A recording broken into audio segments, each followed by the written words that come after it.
এই তোরা সবাই আমাকে রক্ত দে, আমি রক্ত খাবো। আচ্ছা ঠিক আছে, আমি রক্ত দিতেছি, তুমি খাও, নাও রক্ত খাও তুমি। আচ্ছা ঠিক আছে, আমি খাইলাম। এই তুইও আমাকে রক্ত দে। এইটুকু রক্ত খেলে হবে না, দাঁড়াও তোমাকে রক্ত দিচ্ছি। রক্ত দেবো, তোমাকে মেরেও ফেলবো। তুই আমাকে মারবি? তোর এত বড় সমস্যা? দেখে আমি এখন নিখোঁজ হয়ে যাবো। দেখে তুই আমাকে মারবি, দেখে নিখোঁজ হয়ে এখন তোকে শেষ করে দেবো আমি। তুই শেষ এখন। তোর রক্ত আমি সবটুকু নিয়ে নিলাম।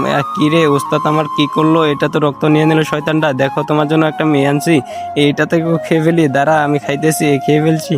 এখন তো এক কাজ করতে হবে। এই এই এ দেখো আমি কাকে নিয়ে আসি। একে দিয়ে হবে না, এ নকল করে চল। একে দিয়ে বাঁধে রাখি আর আমি পিছনে যাই। ও তো আসল আর আমি তো নকল। একে মাথায় দেই। এই কিরে আমাকে তো আটকিয়ে দিল। এই তুমি এখন আঘাত করো। এই তুমিও আঘাত করছো, তোমাকে আটকিয়ে দিলাম। দেখে এই তুই তো বুঝতেই পারিস নি। তার আগে বন্ধুরা, তুমি যদি ফ্রি ফায়ার খেলতে ভালোবাসো তাহলে কিচ্ছু করতে হবে না। আর যদি তুমি তোমার মাকে ভালোবাসো তাহলে চ্যানেলটি সাবস্ক্রাইব, ভিডিওতে একটি লাইক আর কমেন্টে আই লাভ ইউ মা লিখে যাবা। কে কোনটা? এ দেখে আমি কপি। এখন তোর জীবন শেষ, তোকে মেরে ফেলবো। আমি হলাম আসল। দেখে তোকে এখন মেরে ফেলবো। ছুরিটা দিয়ে তোর আমি গলায় এখন দেবো, ছুরিটা ঢুকিয়ে দেবো। তুই দেখে তুই মরে গেছিস এখন, তুই আর বাঁচবি না।